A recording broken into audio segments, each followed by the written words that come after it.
see about what are the techniques we have used in material control.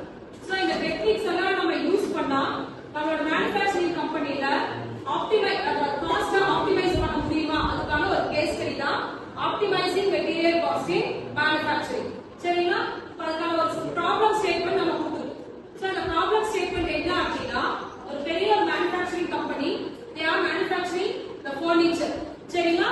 So they are facing more challenges. What challenges அப்படின்னா they need to control the material cost. சரிங்களா? material cost control பண்றது தான் அவரோட பெரிய challenge. So எப்படி எல்லாம் control பண்ணலாம், so அதுக்கான ரெக்வயர்மெண்ட்ஸ் என்ன, எப்படி கண்ட்ரோல் பண்ண முடியும் அப்படிங்கறத நம்மளோட டிசைன் திங்கிங்ல நம்ம இம்ப்ளிமென்ட் பண்ணி காமிப்போம். சரிங்களா? So can you say what are the 5 stages of design thinking? Empathize, define, ideate, prototype, test. So yes, so these are the 5 stages of design thinking. So first stage la what is the first stage? It is an empathizing stage. So empathizing stage la என்ன பண்ணுவோம் அப்படினா we need to understand the stakeholders. Stakeholders அப்படிங்கறது யாரு?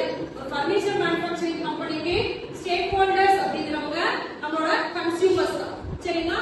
consumers ஓட need என்ன? So அந்த need identify பண்றதுக்கு they have separated a team. That is procurement team, production team, customers and suppliers. எல்லாத்தையும் ஐடென்டிஃபை பண்ண வேண்டியது தான் நம்மளோட ஃபர்ஸ்ட் ஸ்டேஜ். சோ அந்த ஐடியேட் பண்ணதுக்கு அப்புறம் how we can engage our customer. So we can give more reviews. சரிங்களா? Survey எடுக்கலாம். அந்த கன்சியூமருக்கு என்ன தேவைகள் இருக்குன்றத அப்சர்வ் பண்ணலாம். இதெல்லாம் அப்சர்வ் பண்றது தான் நம்மளோட first stage. we call it as an ideate. சரிங்களா? So after identifying your customer needs, then we fall to second stage. So the second stage will be defining stage. So after identifying the needs, we need to frame a problem.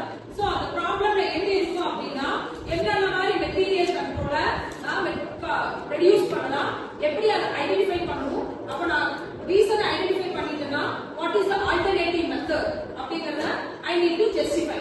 After justifying, I move on to third stage. What is it? Ideate, that is generate potential solution. சரிங்களா? So இதுதான் brainstorming. So wide range நான் என்ன பண்ணலாம் அப்படின்னா consumers ஓட creativity என்ன, அவனோட dialogue என்ன அப்படிங்கறத நான் அனலைஸ் பண்ணணும். So அனலைஸ் பண்ணும்போது அதுக்கான possible solutions என்ன, so என்னென்ன மாதிரி சொல்யூஷன் இருக்கும் அப்படின்னா so நம்மளோட local suppliers யாரு, அவங்க இம்போர்ட் பண்ணக்கூடிய காஸ்ட் எவ்வளவு, சரிங்களா? so அந்த மெட்டீரியலை எப்படி நம்ம ரீடிசைன் பண்ணலாம், என்னென்ன மாதிரி யூசேஜ் எல்லாம் நம்ம பண்ணணும், சரிங்களா? then discount என்ன மாதிரி டிஸ்கவுண்ட் நாம கொடுக்கலாம், how the consumers will attract based on that discount. இது எல்லாமே யாரை பேஸ் பண்ணி இருக்கணும்? we need to mainly focus on the consumers. so consumers base பண்ணி தான் நம்ம எல்லாமே இங்க டிபெண்ட் பண்ணிருக்கு. சரிங்களா? so consumers ஓட சொல்யூஷன் ஐடென்டிஃபை பண்ணிட்டோம். அவங்களுக்கு என்னென்ன ஐடியா கொடுக்கலாம் அப்படின்னா we need to give mind mapping session. அப்படினா என்னது mind mapping session அப்படிங்கிறது என்னன்னா so first we are providing knowledge about our product. so இங்க இருந்து வந்துச்சு இதெல்லாம் manufacture பண்ணிருக்கோம், இதெல்லாம் யூஸ் பண்ணலாம் அப்படின்னு ஒரு மைண்ட் மேப் அவங்களுக்கு கொடுக்கணும். சரிங்களா? அந்த மைண்ட் மேப் கொடுத்ததுக்கு அப்புறம் we go to SWOT analysis, strength, weakness, இந்த மாதிரி நாலு அப்ஜெக்டிவ் அனாலிசிஸ் பண்ணுவோம். சரிங்களா? அந்த SWOT analysis மூலமா consumers ஓட நீட்ஸ் என்ன, அவங்களோட ஐடியாஸ் என்ன அப்படிங்கறத நம்ம ஜஸ்டிஃபை பண்ணணும். சரிங்களா? அதுக்கு அப்புறம் என்ன அனலைஸ் பண்ணுவோம்? காஸ்ட் பெனிஃபிட் அனாலிசிஸ் தான். சரிங்களா? Next one will be the prototype. prototype அப்படிங்கிறது என்னன்னா என்ன ப்ராப்ளம்ங்கற ஐடென்டிஃபை பண்ணிட்டேன், I need to develop my solution. சரிங்களா?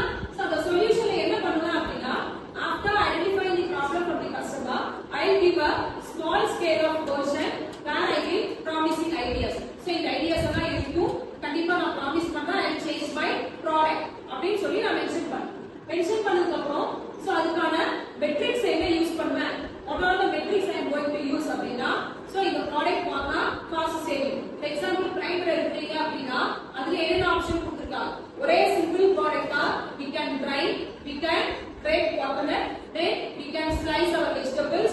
சரிங்களா? இன்னொரு we can chop our onion, we can cover our Ashika நம்மளோட மாவு கூட இதெல்லாம் யூஸ் பண்ணிக்கலாம். a single one product. So இந்த மாதிரி காஸ்ட் சேவிங்ஸ் எல்லாம் இருக்கு அப்படிங்கறத நான் என்னால இதல ஐடென்டிஃபை பண்ணி சொல்ல முடியும். சரிங்களா? நெக்ஸ்ட்